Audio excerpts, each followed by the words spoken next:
தமிழ்நாட்டில் இருக்கின்ற பல்வேறு பிரச்சனையை மாண்புமிகு உள்துறை அமைச்சருடைய கவனத்திற்கு கொண்டு வந்திருக்கிறோம். இன்றைக்கு பல்வேறு திட்டங்களுக்கு மத்திய அரசிடமிருந்து நிதி காலதாமதமாகிக் கொண்டிருக்கின்றது. அதை உடனடியாக விடுவிக்க வேண்டும் என்று வலியுறுத்துகின்றோம். அதேபோல பல்வேறு திட்டங்களுக்கு தேவையான நிதிகளையும் வழங்க வேண்டும் என்று வலியுறுத்துகின்றோம். அதில் குறிப்பாக Mahatma Gandhi national rural employment guarantee ஸ்கீமுக்கு மத்திய அரசிலிருந்து வர வேண்டிய நிலுவை உடனடியாக அதை வழங்க வேண்டும் என்றும், அதேபோல SSA திட்டத்தில் அந்த கல்வி திட்டத்தில் தமிழக அரசுக்கு விடுவிக்க வேண்டிய தொகையை உடனடியாக விடுவிக்க வேண்டும் என்றும், அதோடு தமிழகத்தில் தொடர்ந்து இருமொழி கொள்கை கடைபிடித்து வருகிறது, அதை தொடர வேண்டும் என்றும், நாடாளுமன்ற தொகுதி மறுசீரமைப்பை தமிழ்நாட்டிற்கு எந்த விதத்திலும் பாதிப்பு ஏற்படாத வண்ணம் அந்த மறுசீரமைப்பை நடத்த வேண்டும் என்றும், அதேபோல கோதாவரி காவிரி இணைப்பு திட்டத்தை விரைந்து செயல்படுத்த வேண்டும். தமிழ்நாடு நீர் பற்றாக்குறை மாநிலமாக இருக்கின்ற காரணத்திலே தொடர்ந்து தமிழ்நாட்டு மக்களுக்கு தேவை நீர் கிடைப்பதிலே சிக்கல் இருந்து கொண்டிருக்கின்றது.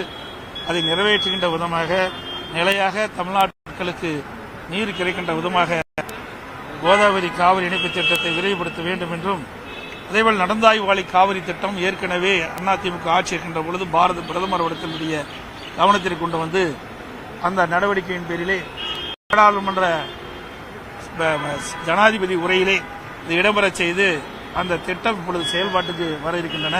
அதற்கு தேவையான நிதியை முழுமை விடுவித்து நடந்தாய்வாளி காவிரி திட்டத்தை நிறைவேற்ற வேண்டும் என்றும், அதற்கு தேவையான நிதியை மத்திய அரசு விடுவிக்க வேண்டும் என்று வேண்டுகோள் விடுத்திருக்கின்றோம். அதேபோல காவிரி ஆற்றின் குறுக்கே மேகதாது அணை கட்டப்படுவதாக அடிக்கடி கர்நாடக அரசு செய்தி வெளியிடப்பட்டிருக்கின்றன. உச்சநீதிமன்ற தீர்ப்பின்படி மத்திய அரசு நடந்து அதில் எவ்வித உச்சநீதிமன்ற தீர்ப்பின்படிதான் மத்திய அரசு கர்நாடக அரசை வலியுறுத்த வேண்டும். அதையும் எக்காரணத்தை கொண்டும் மேகதாதிலே அணை கட்ட மத்திய அரசு துணை நிற்கக்கூடாது என்பதையும் வலியுறுத்தி, அதே முல்லை பெரியார் அணை மட்டம் ஏற்கனவே உச்சநீதிமன்ற தீர்ப்பின்படி 136 142 உயர்த்தப்பட்டிருக்கிறது. 142 152 அடி முல்லை பெரியார் அணையை நீர்மட்டத்தை உயர்த்துவதற்கு உச்சநீதிமன்றம் அளித்த தீர்ப்பின்படி அந்த அணையை பலப்படுத்த வேண்டும். அந்த பலப்படுத்துவதற்கு தேவையான நடவடிக்கை மேற்கொள்கின்ற பொழுது கேரளா தடையாக இருக்கின்றது. அந்த தடையை நீக்கி உச்சநீதிமன்ற தீர்ப்புப்படி அணையை உயர்த்துவதற்கு தேவையான நடவடிக்கை மேற்கொள்ள வேண்டும் என்று நான் கேட்டுக்கின்றேன். அதேபோல தமிழகத்தில் ரயில்வே திட்டங்கள் பல நடைபெற்றுக் கொண்டிருக்கின்றன. அதற்கு தேவை நிதி ஒதுக்கீடு செய்யப்பட்டு அதை விரைந்து செயல்படுத்த வேண்டும் என்று கேட்டு, அதோடு தமிழகத்தில் டாஸ்மாக் மிகப்பெரிய முறைகேடு நடைபெற்றிருப்பதாக அமலாக்கத்துறை வெளியிடப்பட்டிருக்கின்றன. அதை முழுமையாக விசாரித்து தவறு இழைக்கின்றவர் மீது கடுமையான நடவடிக்கை எடுக்க வேண்டும் என்று வலியுறுத்தியிருக்கின்றோம். அதேபோல சட்ட ஒழுங்கு தமிழகத்தில் அடியோடு சீர்கெட்டிருக்கின்றது. சிறுமி முதல் மூதாட்டி வரை பாலியல் வன்கொடுமைக்கு ஆளாக்கப்படுவது மிகுந்த வேதனை அளிக்கின்றது. அதோடு போதைப் பொருள் நடமாட்டம் தமிழகத்தில் அதிகரித்திருக்கின்றது என்பதையெல்லாம் சுட்டிக்காட்டி தேவையான நடவடிக்கை மேற்கொள்ள வேண்டும் என்று மத்திய உள்துறை அமைச்சரை சந்தித்து நாங்கள் கோரிக்கை மனு அளித்திருக்கின்றோம். சார், எதிர்க்கட்சி தலைவர் என்ற முறையில் தமிழ்நாட்டிற்கு பல திட்டங்களுக்கான நிதியை ஒதுக்கீடு செய்ய வேண்டும் அப்படின்றதெல்லாம் நீங்க பேசியிருக்கீங்க. அரசியல் ரீதியாக 2 தலைவர்கள் மட்டத்தில் நடைபெற்ற இந்த பேச்சுவார்த்தையால என்ன நடத்தப்பட்டது? அதிமுகவும் பாரதிய ஜனதாவுக்கும் இடையே கூட்டணி உடன்படிக்கை ஏற்பட்டு விட்டது அப்படின்றத நாம ஏற்றுக்கலாமா? நீங்க பத்திரிகையில தான் போட்டுட்டு இருக்கீங்க. அப்படி எந்த இதுவும் கிடையாது. இப்ப முழுக்க மக்களுடைய பிரச்சனைக்காகத்தான் நாங்க வந்திருக்கிறோம். இன்னும் ஓராண்டு இருக்கு தேர்தலுக்கு.